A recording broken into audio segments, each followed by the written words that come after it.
at purihin po ang Diyos sa gabi ito. Kasama natin si Brother GR. Kamusta, Brother GR? Long time, no eyes. Okay, so may mahabol pa. Kasalayan lang po. Yan. Okay, so ngayong gabi, mga kapatid, ay purihin po ang Diyos. Unang-una ay nagpapasalamat tayo sa Diyos dahil tagumpay po. Siyempre, lahat po ng gawain ng Diyos ay tagumpay. Kahit sa minsan sa iba ay hindi tagumpay. Pero so, ang gawain ng Diyos palagi tagumpay po yan. So, ngayong gabi, tayo po ay mag-aaral ng kanyang mga salita. Dahil hindi po ako nakapag-preach noong Thanksgiving. Kaya susulitin ko po ngayong gabi. So, buksan po natin ating mga Biblia. Tayo po tumayo, mga kapatid. At buksan po natin ang ating Biblia sa 1 Timothy chapter 3. Yun pa rin po yung teksto natin noong Sunday. Basahin ko lang po yung last verse, no? Yung ating pinaka-teksto. But if I tarry long, that thou mayest know how thou oughtest to behave thyself in the house of God, which is the church of the living God, the pillar and ground of that church. So, purihin po ang Diyos at ay po'y manalangin. Ama, mga Panginoon sa lahat, salamat po Diyos sa gabi ito. Nawa po kayo ang manguna sa bawat isang sa amin. Lalo na po sa lingkod Diyos, nawa po ang Banal Espiritu po ang magturo po sa lingkod Diyos at sa bawat isa sa amin na kami po yung maturuan ng tamang revelasyon na nagagaling lamang sa iyo. Nawa po ay kayo po ang manguna sa aming kalagitnaan. Lahat po na ito, Diyos, tinadalangin namin sa pangalan ni Jesus. Amen. Amen. Amen. So dito po, no, makita natin nung last Sunday ay napakaganda po yung ating mga napakinggan tungkol po sa ating tema. So, yung ating tema na Sunday, natanda po niyo yung ating pinaka-tema. Ano po yung tema natin? That church is the pillar and ground of the truth. So, ang sabi doon sa ating binasa ay ngunit kung ako'y magluwat ng mahabang panahon ay upang maalaman mo kung paano ang dapat sa mga tao na ugaliin nila sa bahay ng Diyos na siyang iglesia ng Diyos na buhay at haligi at suhay ng katotohanan. So dito po ay itong chapter 3 ito, ang tawag po dito ay pastoral epistle. Sulat po ng ating kapatid apostol na Pablo kay Timoteo bilang batang pastor. Kaya po siya sinusulatan si Timoteo ay para po siya ay magbigay ng magandang halimbawa sa tinuturuan. Yun, parang kanina, no? Marami namin pinag-usapan tungkol sa health product. Pero kung magbinta, kung ikaw mismo ay hindi nasusubukan yung tinitinda mo. Sinusubok, sabi mo, pampahaba ng pampatubo ng buhok. Ikaw naman ay lumalagas ng buhok mo. So, kaya ini-encourage ni Apostol ng Pablo si Timoteo na mag-behave na dapat ay mayroong inuugali doon sa iglesia ng Diyos na siyang katawan ng ating Panginoon. So, kung makita natin, background lang po, yung chapter 3, verse 1 hanggang 7, ito po yung binigay ng Apostol Pablo na qualification sa isang elder o isang bishop. Kaya kung mapapansin natin, doon sa verse 1, sabi doon, there is true saying, if a man desire the office of a bishop, he desired a good work. So yung mga men natin na gustong maglingkod at gustong magpagamit sa Panginoon at gustong ipinagpipray na maging elder o bishop o pastor, ang sabi ni Apostol Pablo, he desired a good work. Ang ninanais ay ano po? Ang sabi doon, mabuting gawa ang ninanasa. Yon, hindi masama ang ninanasa. Kasi dalawa lang po ang pwedeng nasain ng isang Kristiyano. Masamang pagnanasa at mabuting pagnanasa. Ay lalo na po ito magpapastor. Dapat ang pagnanasa ng isang lingkod ng Diyos ay mabuting pagnanasa o ninanais. Kaya sabi doon, a bishop din must be blameless. Yon, the husband of one wife. Kaya nga, hindi ho tayo pabor na ang babae ay magturo ni mamuno sa loob ng iglesia. Sabi doon, tingnan natin, sabi doon sa talata, a bishop then must be blameless, the husband of one wife. Yon, asawa ng isang, ang lalaki daw ay asawa ng isa lamang babae. So hindi dalawang asawa ng pastor. Hindi rin nag-extra. Yon, kasi mayroong nababalitaan, may mga pastor na ekstrahan yung sekretary. Marami ho yan. Yon. So nawa, kasi sabi hindi ho tayo ligtas dyan mga kapatid. Kaya kailangan, dispo tayong mga lingkod na Diyos, tayo lahat ay mag-ingat. Yon, kasi nga, yung kalaban natin ay sino ang tinatarget yan? Tayo mga mananampalataya. Lalo na po yung mga lingkod ng Diyos. Kasi alam ng kalaban kung saan yung weakness natin. Kaya dapat ay pinatitibay natin. Sabi doon, mapagpigil. Yon, yung vigilant, sober, of good behavior, mahinahon, ang pag-iisip, mahusay, mapagpatuloy, sapat na makapagturo. So yun po yung ninanasa ng mga gustong maglingkod sa Panginoon. Mabuting mga bagay. Tapos sabi doon, hindi magulo, not given to no striker, not greedy. Yon, hindi palaway, kundi malumanay, hindi makipagtalo, hindi maibigin sa salapi. Yon. Kaya ang mga lingkod ng Diyos dapat hindi maibigan sa salapi. Kailangan natin ang salapi. Pero huwag natin iibigin ang salapi.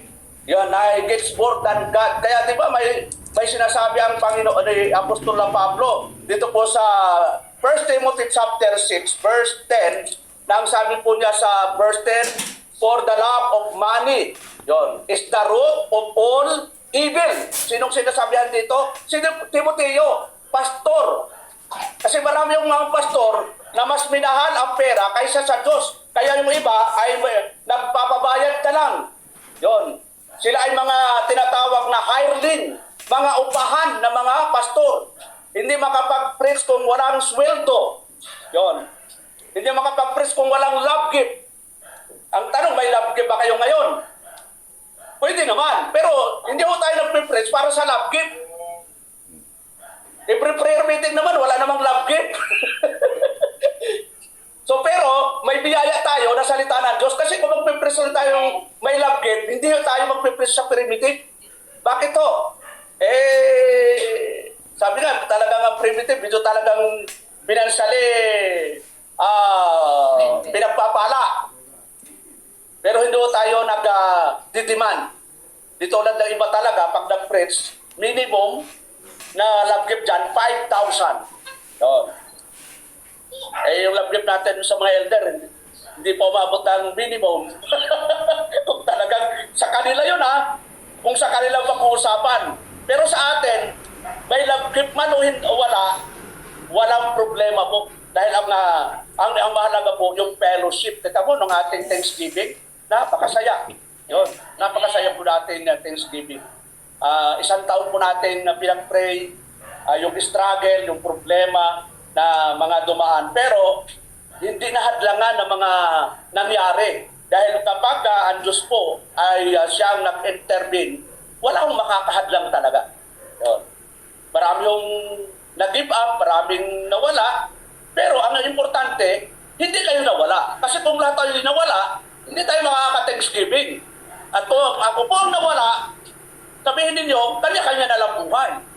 So kaya nga ini-encourage ni Apostol Pablo na si Timoteo dito sa bahagi ito.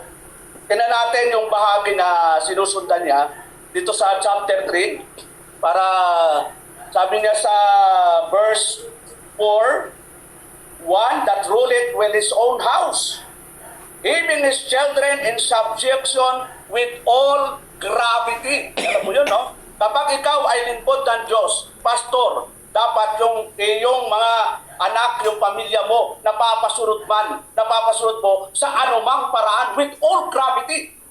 Yon, hindi pwedeng ang masunod yung anak. Yon, hindi pwedeng yung authority ay yung asawa. Hindi rin pwedeng yung authority yung anak.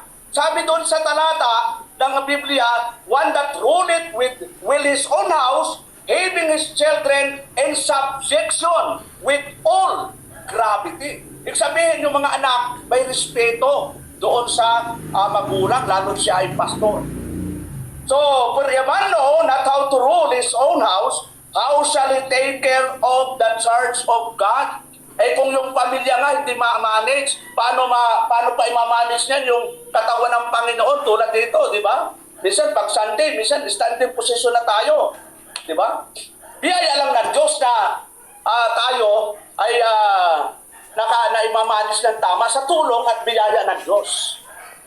Dahil sabi ko nga kay Amir, pag hindi na siya sumunod, pag-resign na po ako bilang pastor. Kasi kung siya nga hindi ko mapasunod, ay ano na ho kayo? Eh kung siya nga isa lang, hindi ko mapasunod kung hindi siya susunod. Eh ba't ako magpapastor pa? Di ba? So kasi sabi ni Apostol na Pablo, for if a man, sino yung man na yun na tinutukoy? Yung mga gustong paggamit sa Panginoon, yung mga lingkod ng Diyos. For if a man know how to rule, not how to rule his own house, how shall he take care of Church of God? Yun, binabanggit sa ating talata, Church of God, ito yung iglesia ng Diyos na siyang the pillar and ground of the truth. Kailangan ang mag-rule doon, yung mga anak nire-respeto yung tatay niyang pastor. Sabi nga doon, with all gravity. Ano sa Tagalog with all gravity? Yung nag-aral sa science, pag sinabing gravity, ano ibig sabihin? Gravity.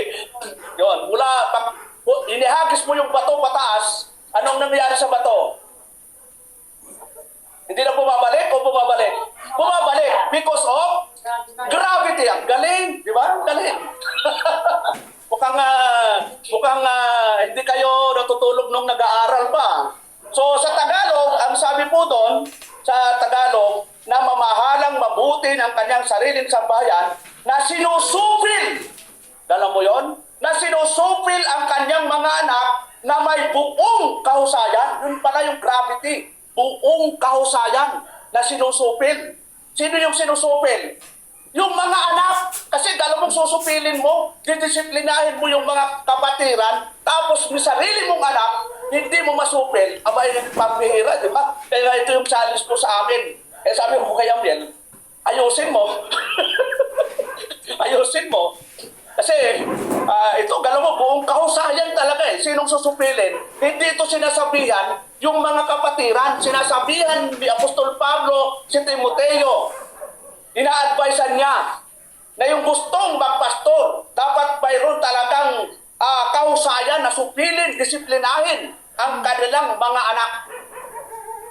So, ano pa ho? Sabi doon, for if sabi doon sa verse 6, not a novice, lest being lifted up with pride, he fall into the condemnation of the devil. Eh di ba, dito nga, dami nagtangka na dito, tapos sa Bible school sila, talagang pa-English pa, talagang gustong i-take over talaga ito eh. Pero sabi ko, Brad, eh kabago-bago mo lang, gusto mo na akong palitan eh. Siguro, hindi tayo pwedeng magsama. Yun, humiwalay siya. Kasi kung mahinahin na siguro ko, dahil siguro kung talagang i-give up ko yung siya na lang at magaling naman, ang galing pa sa English, galing pa sa Bible school. Tama itong pinanindigan ko, yung kanya'y mali, i-give up ko ba yun? Kung alam natin tama yung pinanindigan natin mga kapatid, i-give up ba natin? Hindi. Kahit pustain tayo, kahit sabihin natin sila na, ang English po naman, Pastor, parang siksak, parang papunta sa Baguio. Di ba alipustahin tayo, at least naninindigan tayo sa katotohanan. Amen. Yun, hindi pwedeng yung katotohanan, ibibab natin, at dahil nakikita sila, naku, mayaman siya. May pinag-aralan. Parang wala ako talaga. So, hindi po, Brad, balik 3 pastor na po ang nagtangka dito na i-take over po dahil nakita nila, bakit pastor dito walang instrumento, walang nagsasayawan. Doon, sa Biblia po kasi, Matthew chapter 28 verse 20, kung makita natin yung utos ng Panginoon, sabi ng Panginoon, teaching them to observe all things whatsoever I have commanded you. In law, I am with you always, even unto the ends of this world. Kung makita natin, ang pagsunod natin, nakabatay po sa Panginoon, hindi nakabatay sa Panginoon Jesucristo, hindi sa batas ni Moises. At wala kayong makikita, walang mababasa mga kapatid, from Matthew to Revelation, na inutos ng Panginoon na gumamit ang instrumento, magsayawan sa harap, wala ho talaga. Zero. Kaya pag nag-search po kayo, walang command, walang example, kaya tayo nanindigan na talagang ang pagsamba sa Diyos ay a cappella. Pag sinabing a cappella, wala hong kaagapay na instrumento, congregational singing. So, makita natin, sabi doon ni Apostol na Pablo, sabi doon, not anubis, yun, hindi baguhan. Kasi, tinan mo, nung si Elder Melvin, bago na ordain niya na elder, ilang taon po siyang preacher po dito. Hindi pa elder, nasa Malaysia po ako, nung una, 15 days ako sa Malaysia, ilan kayong nagpipress, Brad? 5 sila, nagpapalitan. Hindi ko sila tinitext, hindi ko sila kino-communicate. Bahala silang 5. Nagpapalitan mo sila. May topic na akong ibinigay sa kanya. Bumalik ako, buo pa ang iglesia. Kasi sila po taga rito. Yun, na-train ko na po sila. So kung mag-hire pa ako ng mga bihasa mag-preach sa labas, di baka sabihin, mga kapatid, ngayong gabi, para maligtas kayo sa impyerno, ang gagawin nyo, 3 bagay lamang. ABC. Ano ho ba yun, ABC? Accept, believe, and confess. yan ang natural. Yan ang tinatawag na sikat na sinasabi. Pero, sa kabila nun, mga kapatid, tama naman yun. Accept, believe, and confess. Bakit to? Accept, talakayin natin. Kasi may mga bago. Bakit mag-a-accept? Sino ang nag-a-accept sa Panginoon? Buhay o patay? Sa palagay nyo? Buhay. Bakit na buhay? Sinong bumuhay? Si Lord. Ibig sabihin, wala hong kapangyarihan ng pastor na buhayin yung mga patay spiritually. So yung nag-a-accept, buhay na po ito. Kasi kami, nung nangangaral, pinapa-accept namin kahit sino, yun pala, kaya hindi mo ma-accept, patay pa spiritually. Yun. Believe. Yun. Bakit magbibilib? Saan magbibilib? Doon sa mga itinuro ng ating Panginoon. Yun. Confess. Siyempre, pag ikaw'y Kristiyano, i-confess mo na kasalanan natin. Dahil hindi naman perfecto tayo. So, tama rin naman. Pero huwag natin dadalhin sa eternal na kaligtasan yon, yung APC. Dahil po yon ay maling konsepto na yung APC yon ay dadalhin sa eternal na kaligtasan. Katulad ng perseverance saka preservation. Ano ang pagkakaiba po ng perseverance saka preservation? Kasi nagtatalo-talo yung iba eh. Ang perseverance po ay patungkol po sa practical na buhay natin. Nagpupunyagi tayo, nagsisikap tayo na magbigay ng kaluguran sa Diyos sa pamagitan ng kanyang revealed will. Yung preservation na yon, preservation naman, ito ay patungkol sa pag-iingat na ng Diyos sa atin hanggang sa kanyang pagbabalik, tayo po ay eternally secure na walang makakaagaw. So, tatalakay lang tinding sa diyan. So, yun ang sinasabi, hindi bago. Hindi yung bago niya, i-ordain mo na. Ako, ang galing si brother, ang galing ng ano niya, mag-preach. Hindi naman pagalingan mga kapatid. Dapat ang isang lingkod ng Diyos, mayroong humility, mayroong humbleness sa harapan ng Panginoon. Na wala naman talaga tayong pwedeng ipagmalaki sa harapan niya. Sabi niya, not an obvious, lest being lifted up with pride, he fall into condemnation of the devil. Kapag bago, sigurado yan. At lalo na pagka pinadala mo sa Bible School, maraming iglesia, maraming nag-claim na iglesia, na yung kanilang mga men ay pinadala sa Bible School, alam nyo, pagbalik, nag-graduate na, inaway na yung pastor. pinalta na yung pastor dahil mas magaling daw siya sa pastor. Yon. So mamaya tatalakayin natin na yung iglesia ay siya talagang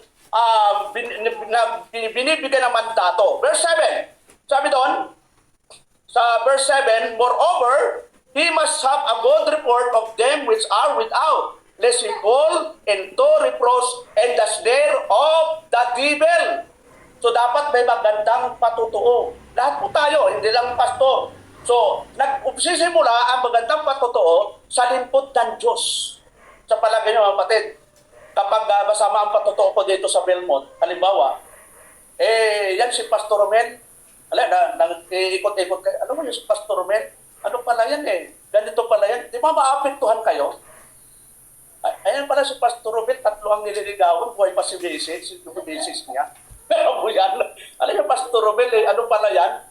Scammer pala yan. So, maapektuhan ka. Dahil everything we see, everything we hear, at it's our mind. Pag sinabi mong gwapo-gwapo ka, kalagi mong narinig, maganda ka, yun ang naaano sa isip mo. So, yun ang importante, yung patutuo. Kung ano yung magandang patutuo, tinan natin, Matthew 5:16.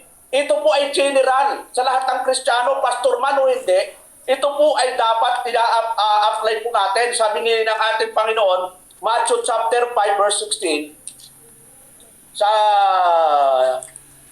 book of Matthew, sabi ni ng ating Panginoong Kristo sa Matthew chapter 5 verse 16, let your light so shine before men that they may see your good works and glorify your Father which is in heaven. Yon. So, sinasabihan mo lahat tayo. Hindi lang pastor. Kasi una talaga ang pastor dapat yung patutuon niya sa loob ng iglesia, sa labas ng iglesia. Ay dapat, sabi nga ng Panginoon, di ba? Napakaliwanag lumiwanag na gayon ang inyong ilaw sa harap ng mga tao upang makita nila ang inyong mabubuting gawa at kanilang luwalhatiin ang inyong amang nasa langit. Sila mismo magbibigay ng luwalhati sa Diyos kapag nakita sa iyo yung magandang patutuo.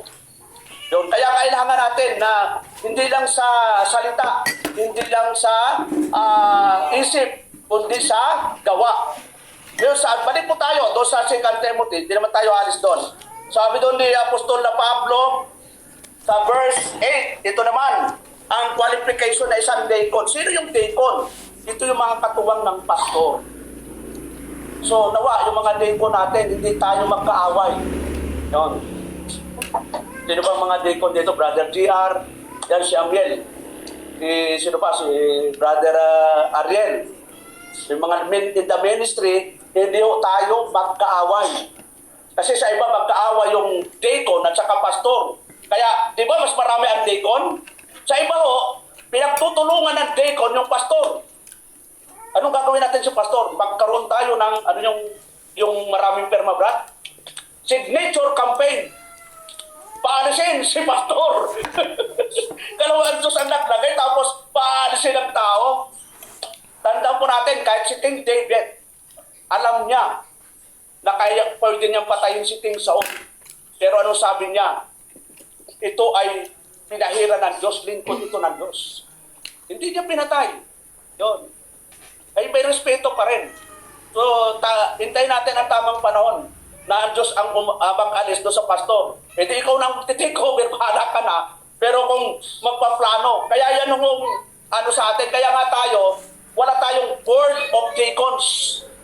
Wala tayong council. Wala tayong tinatawag na mga department head. Dalawa lang ang opisyales sa Bible. Officers of biblical officers, elders and deacon. Sino yung elder? Sino yung pastor sa congregation? Sino yung deacon? Katuwang ng pastor. Hindi kaaway. Yun, katuwang. Para kung wala yung pastor, sila po yung magpe-preach. Yun, kung na-train na mag-preach, kaya nga, yan, unti-unti natin tinitrain yung mga men in the ministry. Ano pa? Sabi doon sa verse 3, verse 9, holding the mystery of the faith in pure conscience, and let this also first to prudent let the use of the office of deacon being found blameless. Yun, being foundless. Sabi doon,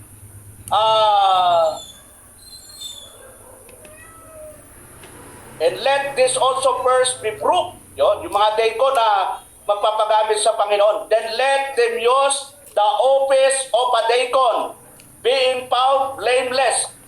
Even so, must their wives, to, tanda natin,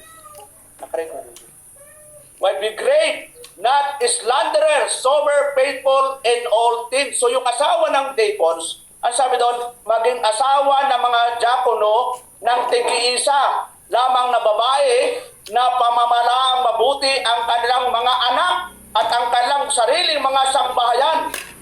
Yon, verse 13. Sapagkat ang nagmamahalang mabuti sa mga pagka-diakono ay nangagtatamo sa kanilang sarili ng isang mabuting kalagayan at malaking katapangan sa pananampalataya na kay Kristo Jesus. Yon.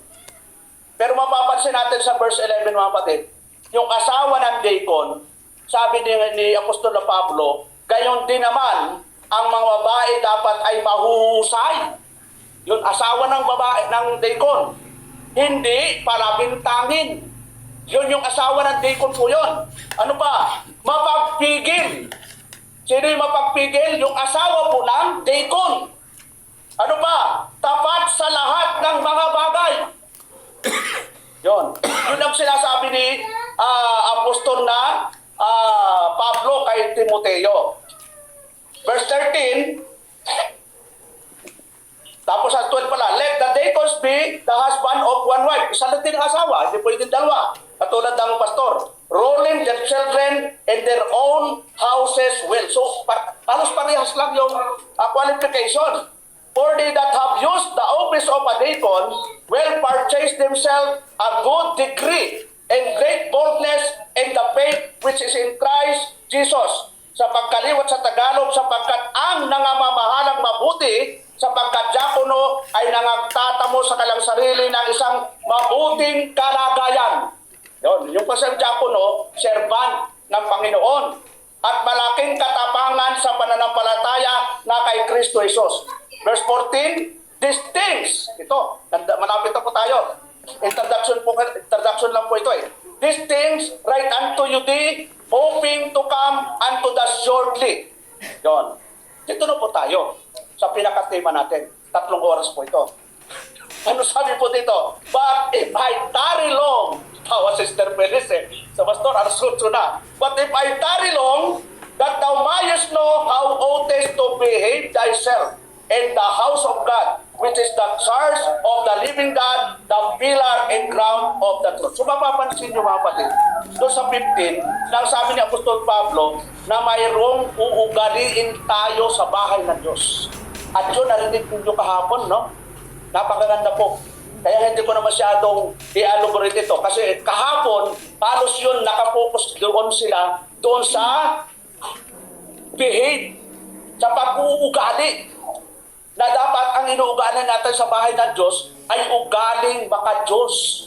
Yun, ugaling talagang Kristiyano, ugaling talagang na-renew tayo. Kasi sabi doon, may uugaliin eh.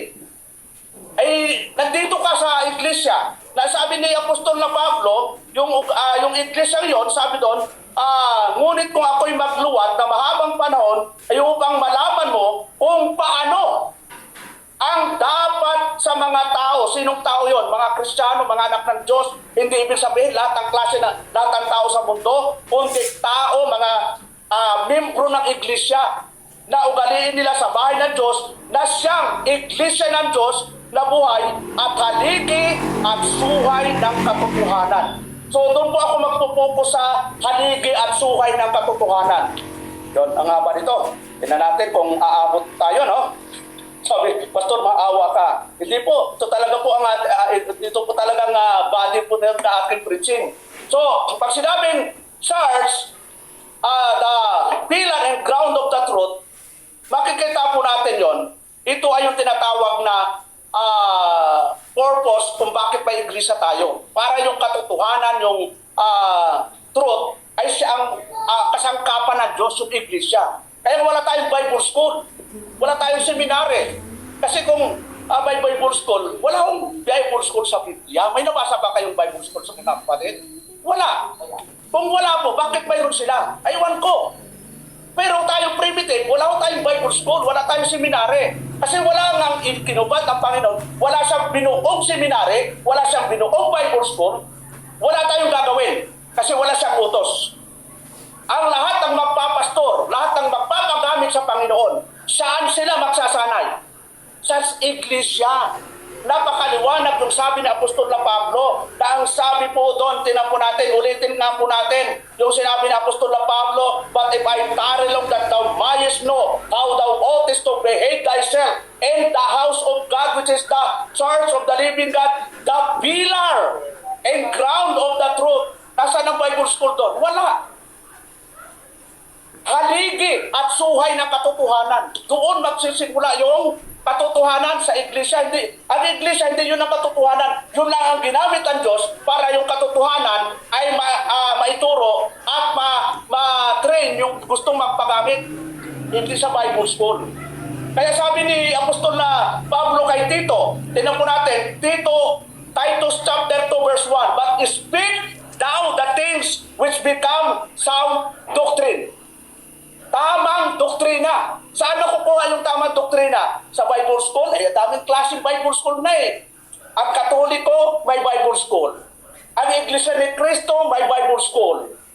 Ano pa? Ang Jehovah, may Bible school. Ano pa mga may Bible school? Lahat yata ng mga naglalakihang mga organisasyon, may Bible school. Ang tanging walang Bible school ay ang primitive Baptist. Bakit to? Wala hong inimbento ang Panginoon na Bible school. Kaya napakaliwanag doon, sabi ni Apostol na Pablo, ang iglesia po. Kaya nga dito, ako na-train po, ako nagtapos ako sa Bible school during the time, hindi pa ako primitive. Yun, nagkaroon po kami sa Church Bible College sa Reformed Baptist. Yun, nag-aral din po ako sa Fundamental Baptist.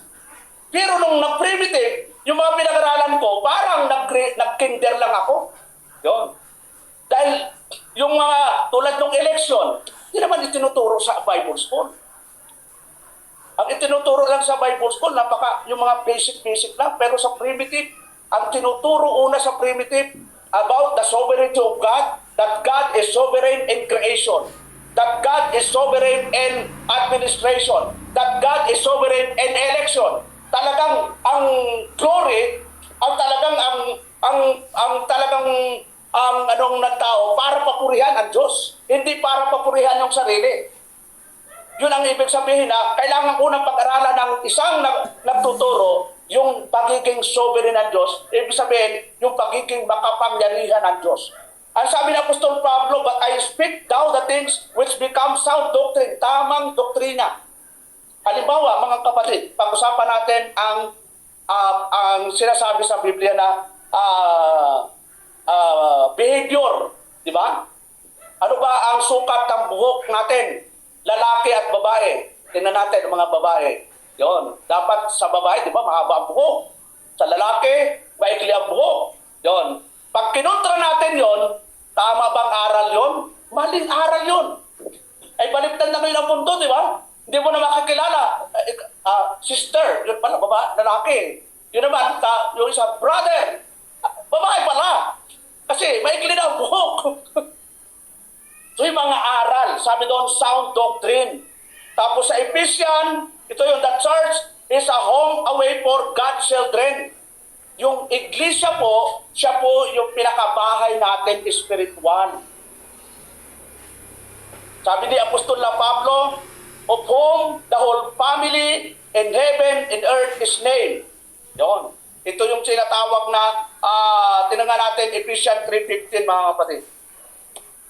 Makita po natin yung sinasabi ni Apostol na Pablo sa mga mananampalataya sa Ephesus. Sa verse 15, sabi doon, of whom the whole family in heaven and earth is named.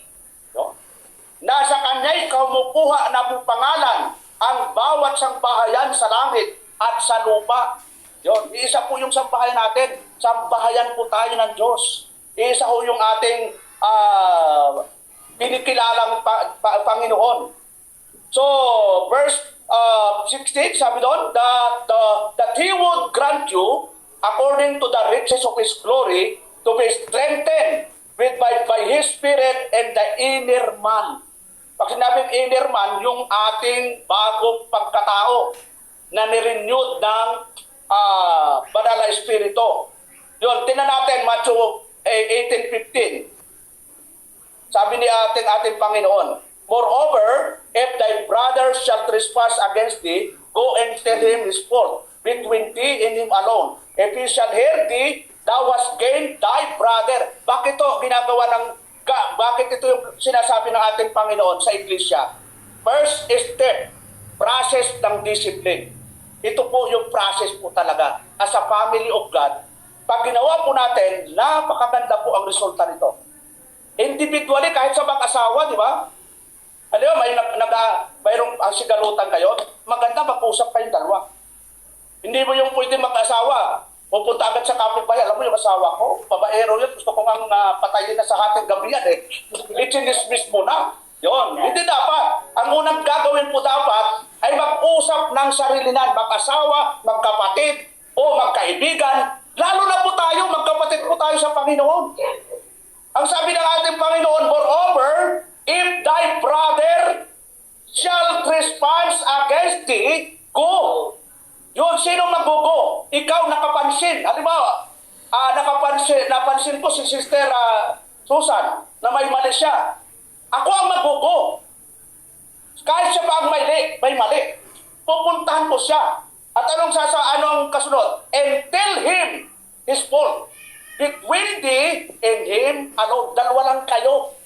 Wala ka pang kasama. Iba ho nangyayari sa ngayon talagang minsan go. Saan go? Kapitbahay. Yon. Hindi ho doon sa offended. Doon sa kapitbahay. Kaya malarmay, bakit buong barangay alam na eh. Kasi nga, hindi nasunod yung first step ng process na itinuturo ng Diyos. Kasi pamilya po tayo ng Diyos. The church is the family of God. Isa ho ang ating Diyos, isang pamilya lang po tayo. Dapat ang offended, ang purpose pa rin natin, i-comfort, i-encourage na magbalik loob siya sa kanyang ginawa. Kasi kung may sakit na nga, tapos gagawin mo, isisipain mo, ano pang gagawin mo, lasasunin mo.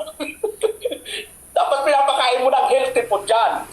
Ano pa? Sabi doon, the church is a training place where God's people are equipped with the knowledge of how to exercise their spiritual gifts. Doon. Ang iglesia po, yung training ground po ito. Hindi po tayo nagpapadala ng mga lalaki na mag-training sa mga seminary, Bible school. The church is a training place where God's people are equipped with the knowledge of how to exercise their spiritual gifts. Kaya nga, diba, yung mga young people dito, unti-unti na sila, pinapasong leader, scripture reading, opening prayer, dahil na dito yung training. Hindi na tayo magpapadala kung saan-saan mga iglesia. Ang iglesia po, ay siya pong may mandato, yung local church na mag-train ng mga dapat gamitin. Tingnan natin, sabi po daw sa Ephesians chapter 4, verse 11, and He gave some apostles and some prophets and some evangelists and some pastors and teachers. Ano ang dahilan mga kapatid? Ba't ibinigay? For the perfecting of the saints. So yung word na perfecting, hindi po sabihin hindi na tayo nakakasala, perfecto tayo. Ibig sabihin doon, yung pagkaroon ng maturity, yung mga mananampalataya, for the perfecting of the saints, for the work of the ministry, pangatlo, for the edifying of the body of Christ. Yun, para mapalakas. Sino mapapalakas? Yung katawan ng Panginoon. Kaya mayroong mga ngaral, mayroong pastor, sabi doon, and He gave some apostles, some prophets, some evangelists, and some pastors and teachers for the perfecting of the saints, for the work of the ministry, for the edifying of the body of Christ. So yung training sa loob ng iglesia na siya ang binibyang mandato. So, panghuli, yan dito na po. Mabilis lang po eh.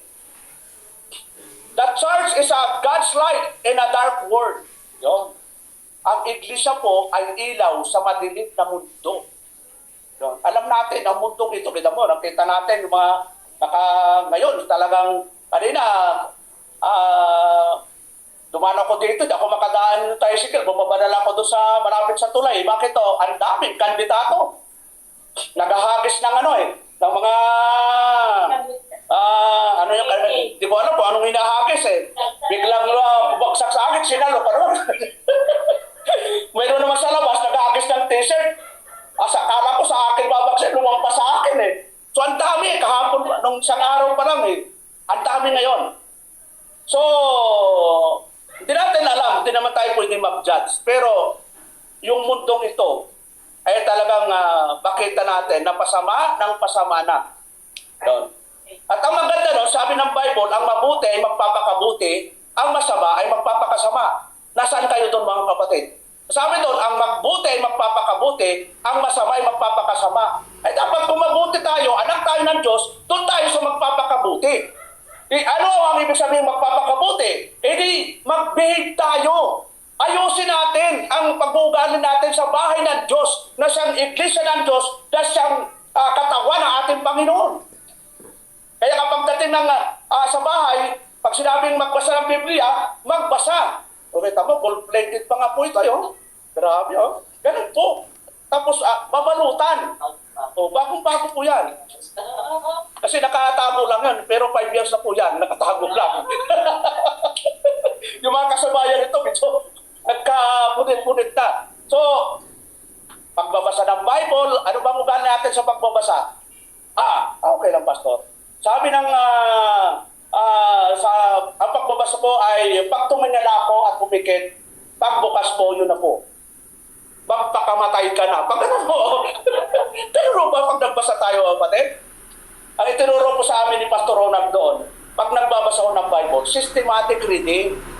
Pag sinabing systematic reading, magbabasa ka mula sa umpisa hanggang sa katapusan. Love letter ito na Diyos, tapos babasa ka dulo. Anong klaseng love letter? Yun may nagbabasa na ba ng love letter na mula doon lang sa dulo babasahin? Pag nagbabasa ka ng sulat, sisimulan mo sa una. Pati nga date, binibasa mo, January to 1970. Dala mo, 1970 ka pa natanggap ng sulat. Tapos, mahal kong Felicidad. Talagang kilig na lang si Nanay Felicidad. Doon marinig yung mahal kong Felicidad eh. Yun, doon ka kinikilig. Doon sa word na mahal. O, di ba? Kung yun na lang tao, napapakilig tayo. How much more yung love letter ni Lord? Ang daming love na binanggit. At yung love na ginamit doon, hindi nung ginagamit ng tao. Minsan, ang tao, babanggitin, alam mo, I love you. Pero marami siyang binanggit na I love you sa isang barangay pa. Yun, ilang barangay kaya ang naligaw, ilang babae ng niligawan niya, puro I love you. Pero si Lord, specific ang pagmamahal niya. Sinong minahal niya? Yung kanyang mga pinili. Kaya nga siya, for God so loved the world. Yung love na ginamit doon, agape. The word, yung word na yon, yung mga word of Philip, that He gave His only begotten Son, that whosoever believeth on Him should not perish. Tanda natin, should not perish but have an everlasting life. Ito yung sinasabi ng Panginoon, na kaya siya bumaba sa lupa ay para doon sa mga ibinigay ng Ama sa Kanya. Tingnan natin, John chapter 6, verse 37. 3 minutes lang po. 6:37, sabi ng ating Panginoon sa 37, all that the Father giveth me shall come to me, and him that cometh to me, I will no wise cast out. No? Hindi niya itataboy. Sino yon? Yung mga lahat ng ibinibigay ng Ama. Yon, wala tayong kusang lapit kay Kristo. Kundi tayo'y ibinigay ng Ama kay Kristo. Kaya tayo'y nakalapit. So, ano pa? Sabi dito, sinasabi dito, pababasahin natin yung the church is the God's light in a dark world. Matthew 5:13. Yung 16 nabasa na natin. Pero basahin na po natin yung 13 You are the salt of the earth, but if the salt have lost his savor, therewith shall it be salted. It is thenceforth a good for nothing, but to be cast out and to trodden under foot of men. 14. You are the light of the world. A city that is set on hill cannot be hid. Neither do men light a candle and put it under a basel, but on a candlestick, and it giveth light unto all that are in the house. Let your lights may see your good works, and glorify your Father which is in heaven, Tapos sa Philippians 2:15, doon, last verse po natin, dito tayo magtatapos, that you may be blameless and harmless, the sons of God, without rebuke, and the midst of a crooked and perverse nation, among whom you shine as light in the world. Yun po yung kabuuan ng ating pangaral. Yung ating teksto ay doon po sa 1 Timothy chapter 3, verse 15. Balikan nga po natin yung ating teksto, mga kapatid. Sa verse 15, sinasabi ni Apostol na Pablo, but if I tarry long, that thou mayest know how thou oughtest to behave thyself in the house of God, which is the pillar and ground of the truth. Yun. So, tatlong bagay lang po yung binigyang din ko po, no? Una, yung tinatawag na the church is a repository of the divine truth. Pangalawa, the church is a home away for God's children. And number 3, the church is a training place. And number 4, the church is a God's light and a dark world. So, purihin po ang Diyos sa gabi nito. Tayo po'y manalangin, Ama mapangyarihan sa lahat. Salamat sa iyong kabutihan, sa iyong biyaya. Salamat, O Diyos, na kayo po ang nanguna sa amin upang kami po ay makapagbigay ng kalakasan sa bawat isa po sa amin. Salamat, O Lord, at nawa ang mga salita mo ay tumimo sa aming mga puso. Sa natitira po namin oras, kayo po ang mangunat gumabay sa pangalan ni Jesus. Amen. Amen.